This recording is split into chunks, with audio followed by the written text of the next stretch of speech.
Hello everyone and welcome to Cinderful Gaming. I hope you're all doing well, I hope you're all staying safe, and most of all, I hope you're all fighting that war against the grey.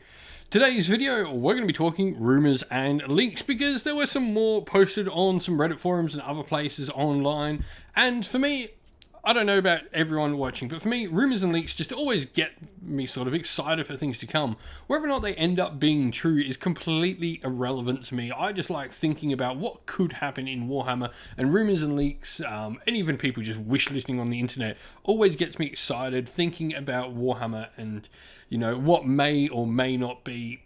I'm not fussed, but I enjoy it. So we're going to talk about some rumours and some potential leaks that were posted. I guess the person who's posted them says they're leaks, but as we've always, take a massive grain of salt with anything you see on the internet that is not from Games Workshop themselves. So rumours would be a much better description than leaks, I think. And so we're going to talk about all of them. This goes through apparently the whole release schedule of the next edition of Warhammer Age of Sigmar, which is really interesting. So without further ado, let's get cracking on into it and let's chat about what exactly, well, these rumours are talking about that we're going to see in the near future and the little bit distant future as well. And so here we have the first lot of rumours. So starting with Ossiarch Bone Reapers apparently coming at the end of January. We're seeing more tech archers and a liege on a monster. Now this isn't surprising for me. I think we are due for an Ossiarch Bone Reapers book sometime soon. They were one of the armies that had one of their major sort of rules in their Relentless Discipline. It's sort of like a beta rule for Age of Sigmar 3rd edition, I think. Much like, you know, how the Mightier makes Rightier and Might makes Right for Ogres and Gargants sort of became a game-wide thing with monsters counting as more and, you know, models counting as more, etc. on objectives.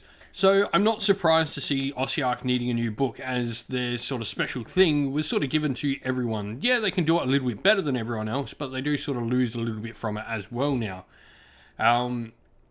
Big one for me as well is, I think the truth behind this one, if there is any, is I would have put Ossiarch Bone Reapers in a Tome Celestial much earlier if this was the case, if they were not getting a new book. The fact we haven't seen them so far maybe suggests this might be true. Mortek Archers seems like a logical thing. We've obviously seen the Archer in Mercanon's Warband for Warhammer Underworlds, and a Liege on a monster would be pretty sweet. We don't really have an Ossiarch Bone Reapers monster. I wonder what exactly that could be. It'd be really sweet to sort of get an idea. What do you think an Ossiarch Bone Reapers monster mount would be? The next one is an Idoneth and Fireslayer dual box set in early April. So this is an interesting one. So we had some talk about, like, well, aren't these both Order armies? Yeah, but don't forget the Idoneth now are currently working with Morathi, and the Fireslayers are anything but a true Order army, sort of working for whoever, thanks to the Glimmerlust.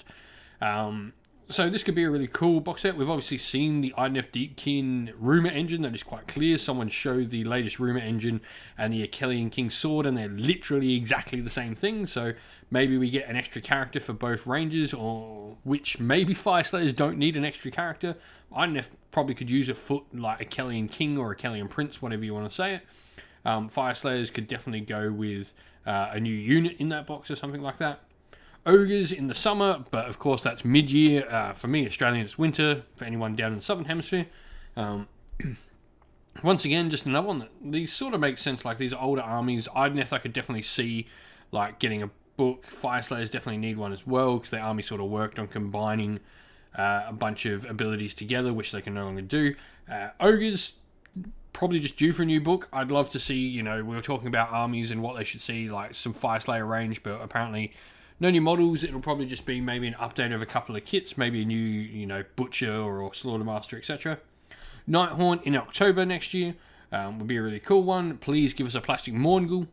And then we've got Gloomspite Gits versus Slaves to Darkness dual box near Christmas. We know Games Workshop do release a Christmas box every year, and it does seem to alternate between the games. We obviously had last year we had Shadow and Pain for the Slaanesh and Daughters of Cain, and this year we've got, I can't remember the name of it, but it's the one with the Custodes and the Genestealer cults, which does look really cool. I really love those models, on the side note.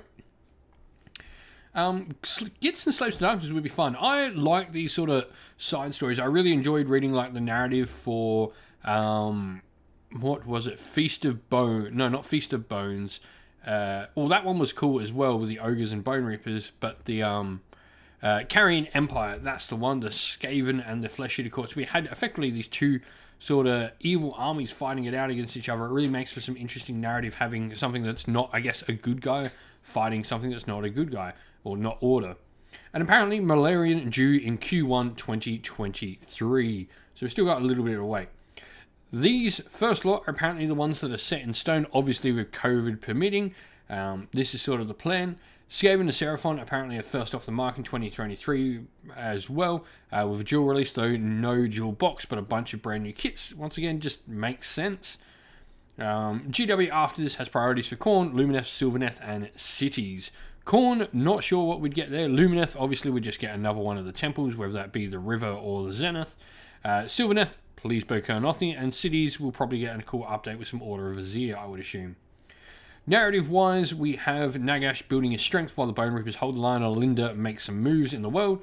He'll be returning with the Silent People, which is an interesting one, who see him as some sort of twisted, sort of messianic figure to them. And apparently in the Slaves to Darkness Battle Tome, when that comes out, Beast of Chaos will be rolled into that army. I think maybe we'll see something like Slaves to Darkness and Beast of Chaos, and then like a combined Hordes of Chaos book.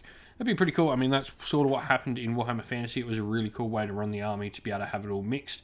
So definitely interesting to see how that sort of works out.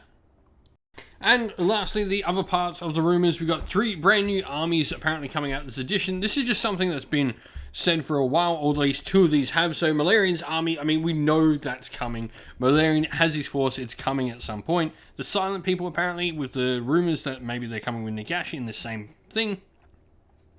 And then Chaos Dwarden as well. We're pretty sure this is a thing. Forge World moved all their line. We're starting to see Chaos Dwarves mentioned in Age of Sigmar lore, with the Hobgrots and stuff like that. Apparently Bastion's Order is planned, and this will be the Cities of Sigmar replacement. New stuff's being added to it all the time. They're currently working on it, adding new things as they come up. Apparently Kislev models that they're working on for the old world will be usable in AOS from a city in the far north of Gur. 4th Ed apparently won't come till 2026, with Lumineth vs Slaanesh kicking it off. This means we're apparently swapping to a 5-year timeline change for the editions. Maybe they think their editions are doing that bit better and they're giving themselves more time to get books out and to have everything run.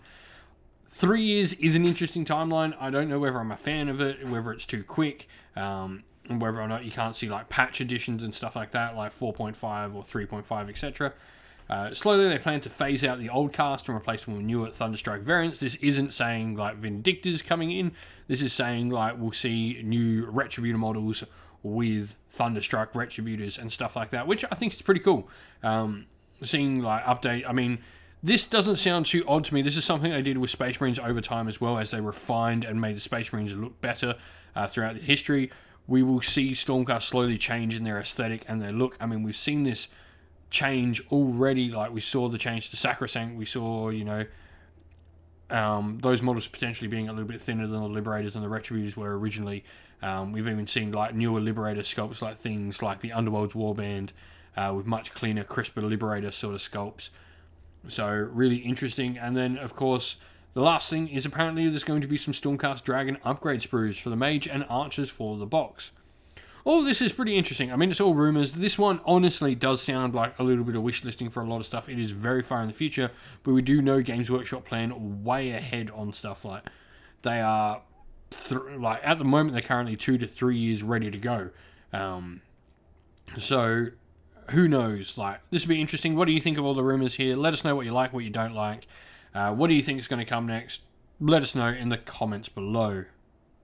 Well, that's the end of the video. We hope you enjoyed it. If you did, please don't forget to leave a like and subscribe to the channel if you haven't already. And also, drop us a comment in the video and let us know what you enjoyed about it as well. If you'd like to come chat more with me and other members of our fine community here at Sinful Gaming, you can do so by following the link in the description of the video to our Discord server. You can come chat with me and other members. Lastly, if you'd like to help support the channel in another way, you can do so either by joining Patreon or YouTube members linked in the video's description, or by getting some merch from Teespring, also linked in the video's description. We'd like to give a shout out to everyone who helps support the channel on Patreon and YouTube members. So a special shout out to our Patreons: Christian Weir, James Soren, Chaos Spawn, AJC, Kenny Lyle, Alder and Shot First, Andrew Bowen, Nathan Fee, The Rising Ape, Q Dynamic, Agu, Anthony B, Adina226, Anton Nielsen, JJ Austrian, and Average Wargamer. And a shout out to our YouTube members as well: Greenridge Gaming, Kenton Young, Steve T, The Real Ziel, Chris Wallace, Turai12, Vinny, Lock Lorick, The Johnny84, David Ellsworth, Revenar, and Wolfric Nick. Lastly, a special thanks to Lady Witchfox Art, who does the amazing artwork you see on the channel. Everything here is done by her. She does an amazing job, so thank you very much. And lastly, a special shout out to Xmorphic, who does all the background work on the Discord server, keeps it running smoothly and makes it amazing, because I am terrible with computers. So thank you, Xmorphic, as well. That's it for today though, folks. Stay safe everyone, stay well, and most of all, keep fighting that war against the grey. Ciao for now.